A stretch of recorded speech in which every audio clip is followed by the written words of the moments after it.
Alright, video number 2 for today, or if this is the first video you're watching for today, then welcome to the creaky, leaky, kind of sneaky bathroom. Is there anything sneaky about this bathroom?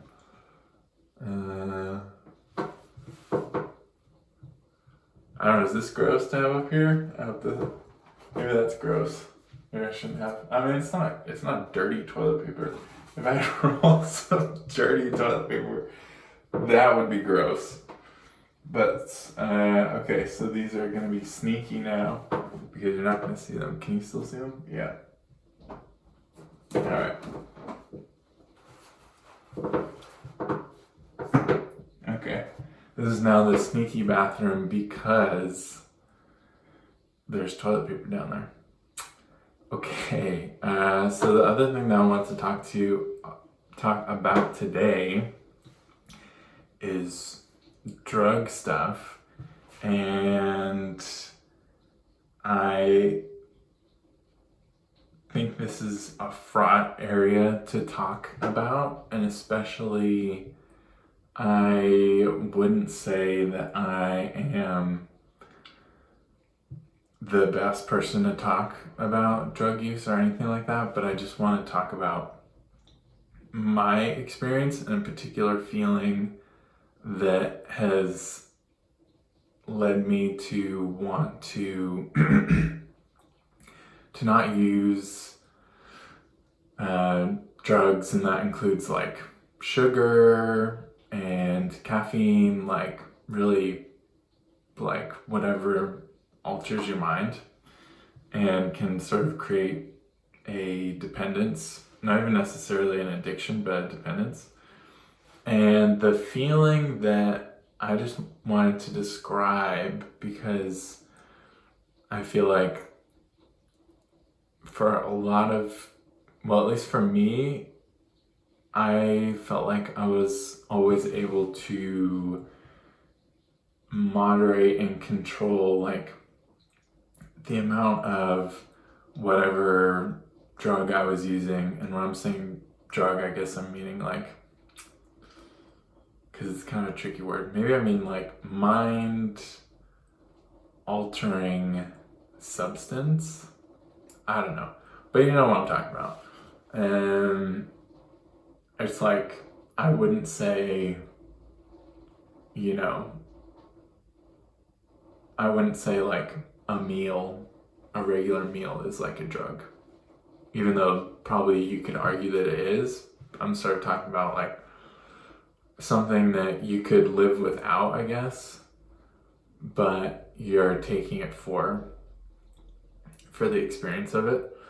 And lots of people have different views on it, but I think what I haven't heard a lot of people talk about before, and so I wanted to share, was just this feeling of like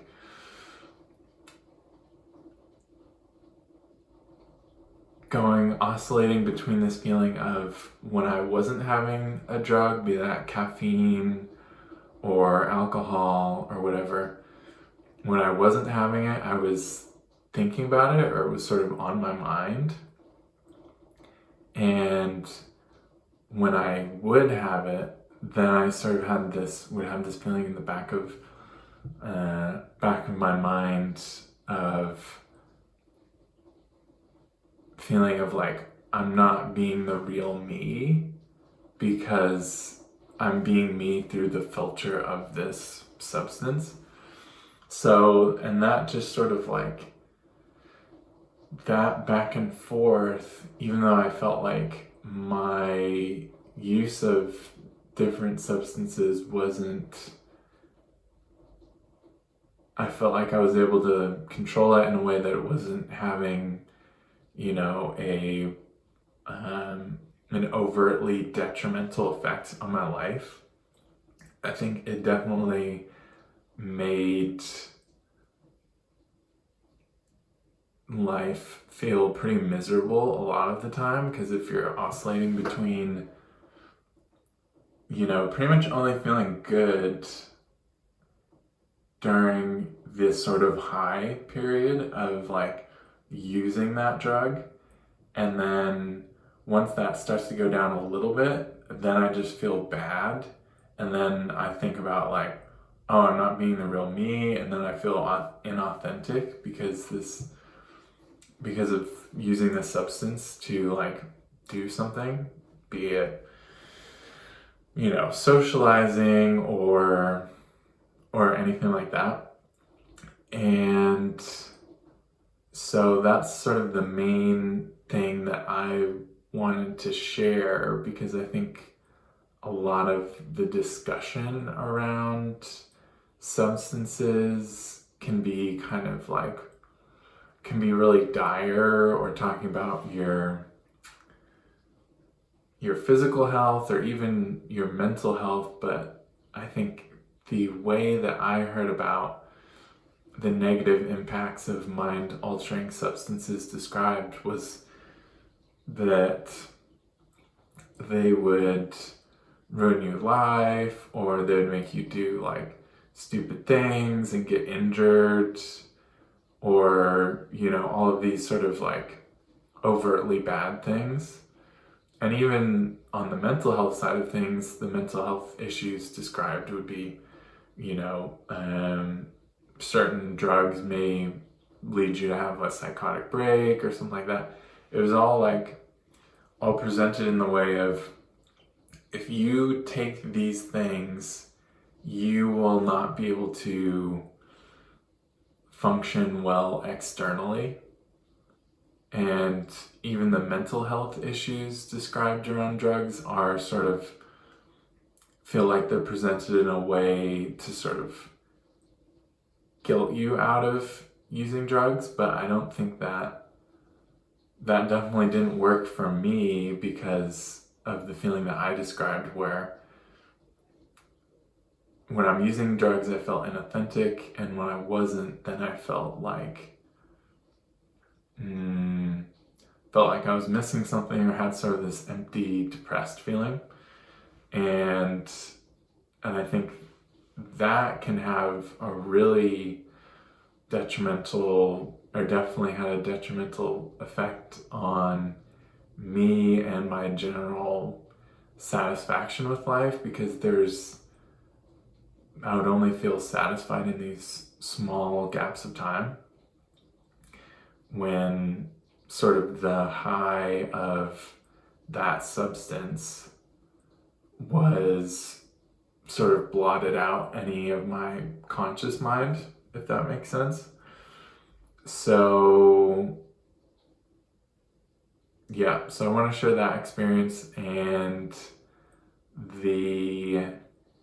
I feel like I've been able to go through that because of how it was described in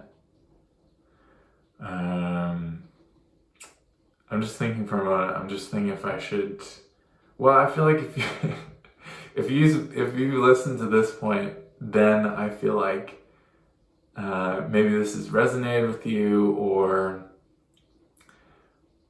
if you don't use any mind-altering substances, and maybe you know people who have tried, who have issues with substances, and maybe have overt sort of issues and are trying to change them, then I definitely found, because I went to AA a little bit, and well, I'm not going to talk about it. Well, yeah, I don't want to talk about. Do I want to talk about? Do I want to talk about AA? I think I don't think I want to talk about AA. Not for any reasons. I'm just kind of feeling like maybe I shouldn't talk about it. But I think what I will say about AA, and what I'll say about what I feel like helped for me, is if something isn't working for you in terms of like, if you're not feeling, happy with life, and then you start taking a substance to feel better about life. I think, I totally get that. I totally understand. And if that is making you feel better with life, I'm not talking bad about that. I'm just talking about my experience, which I think is from a experience of having access, and so privilege in terms of being able to pretty much access what, if there's a drug I was wanting to use, like being able to access that.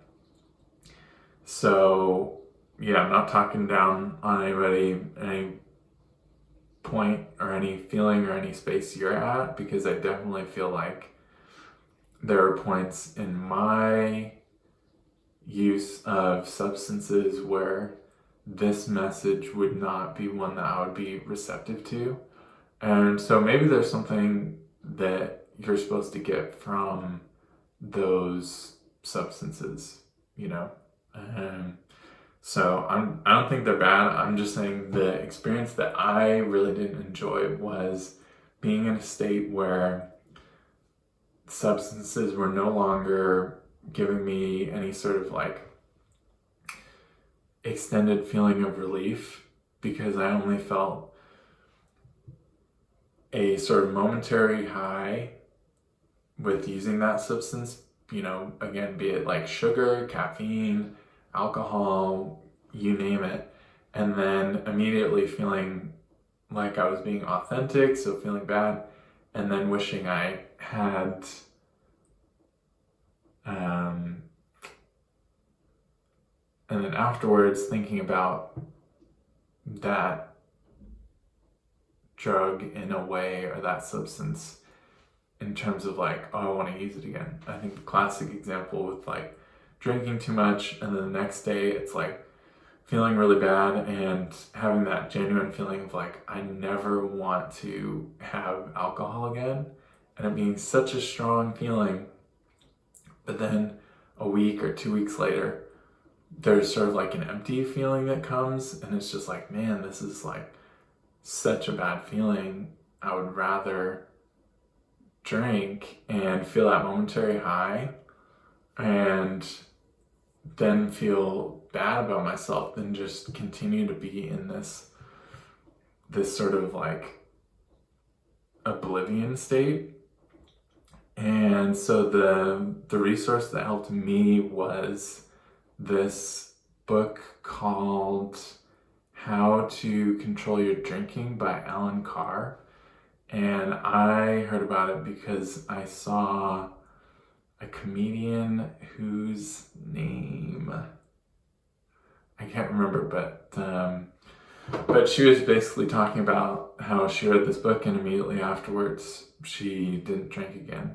I was like, whoa, that's crazy. And I had been in this feeling where it didn't feel like alcohol was overtly messing up my life, but I was aware of this cycle of like, I feel good for like a few minutes basically, and then I need to keep drinking to basically like be in a blacked out state where I'm not even conscious of my reality, to feel okay and to feel good in life. And then there's this like deep depression feeling. So I knew that cycle wasn't something that I wanted to be in, but I didn't know how to get out of it. And for me, AA didn't feel like the right way for me. Even though I did try it. I tried AA, but it didn't feel right for me. So then heard about this book, read the book, and that made a really big difference for me. And I haven't, I think it's been, we're in August now, and there's music playing outside. So it might not be important. I don't think it's important for me to say how long it's been since I've had a drink, but basically I feel really happy, and I don't think about drinking a lot, and I've just gone back through, because they have sort of books that address other different substances, and that can be like overeating, like different things that maybe that you use that don't feel good. So again, I'm not trying to talk bad on anyone, but if this is sort of, I guess, a message for people. If you feel stuck in that loop, which I felt like I was, which was like, I don't want to be doing this, but the alternative is just so empty that I'm going to stay in this loop because at least I feel good, like for a few minutes. And yeah, so I definitely recommend those books. I think it would probably resonate with you if that's something that you're feeling stuck in. But if you're not, then no, all power to you, and that can just be in the back of your mind. You can just know, or if you know people, or if you hear about them, you can recommend that. So I really don't mean to be preachy at all, but I just feel like that was, when I heard about this resource, it was like, whoa, or when I heard about it, I was like, okay, I want to try that out. Nikki Glasser, that's the name of the comedian. So Nikki Glasser was on a podcast, and she was talking about how she had read this book, and I thought that was insane. And then I rented it through my library. So like, really I'm not trying to sell anything here. I'm just like, you can probably find it at your library. I heard it as I really like the book on tape. I like the voice of the guy who read it. And I kind of hear that voice in my head every once in a while. And it's like, it's this British guy.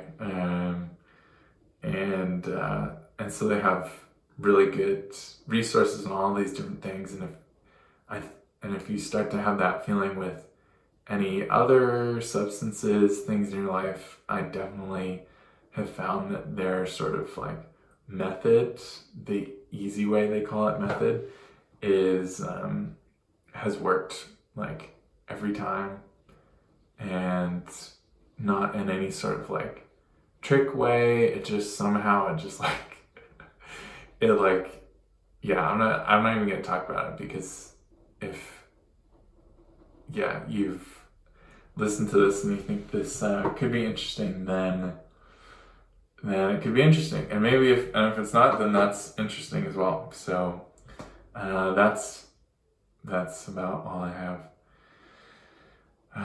about that. So thanks for joining me in the leaky, sneaky bathroom, and we'll catch you on. Bye.